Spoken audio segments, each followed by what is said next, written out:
জামাত কেন্দ্রীয়ভাবে সেটাকে কাট করে আমার মান ক্ষুণ্ণ করেছে, যেটা আমি এটা মানে আশা করি নাই। তাই আমি আপনাদেরকে আজকে যে কথাটা বলতে চাচ্ছি, যে আপনারা আমাকে জিজ্ঞাসা করেছিলেন যে জামাতের নায়েবে আমির জনাব আবু তাহের সাহেব তিনি বিএনপিকে বলেছেন, বিশেষ করে স্থায়ী কমিটির সালাউদ্দিন সাহেবকে বলেছেন যে বিএনপি যদি পিআর না বোঝে তাহলে আসুন, আমি ফ্রি ক্লাস নেব, শিক্ষক হিসাবে আমি শিক্ষা দিব। এই বিষয়ে আপনার মন্তব্য কি? তখন আমি আপনাদেরকে বলেছিলাম যে দেখেন, উনি তো প্রথমেই পিআর ইসলামের দৃষ্টিতে শরিয়া মোতাবেক জায়েজ নাই, এই না জায়েজ জিনিস নিয়ে ইসলামের কথা বলে, অথচ এইটা তো সঠিক না।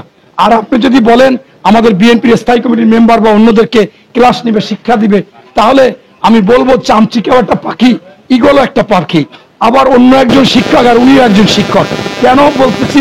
আমি যুক্তি দিয়ে বলতেছি আপনাদের, যে ওনার একটা ক্লাস আমি দেখেছি, উনি যখন ওনার এলাকায় গিয়েছে শিবিরের বা জামাতের কর্মীদেরকে একটা কথা বলেছে, সেই কথাটা হচ্ছে যে আপনাদের নির্দেশ দিচ্ছি, আপনাদেরকে অনুরোধ করতেছি, আপনারা সবাই আমার আসনের, মানে অর্থাৎ আবু তাহের সাহেবের আসনের কর্মীরা, আপনারা সকল ভোটারদের ঠ্যাং ধরবেন। এই ঠ্যাং ধরার পরে দেখবেন যে একবার ঠ্যাং ধরবেন, লজ্জা কি, আমিও ঠ্যাং ধরবো, কিন্তু আমি নির্বাচিত হইলে আবু তাহের পরবর্তীতে 5 বছর জনগণ আমার ঠ্যাং ধরবে, লাভ টাকার।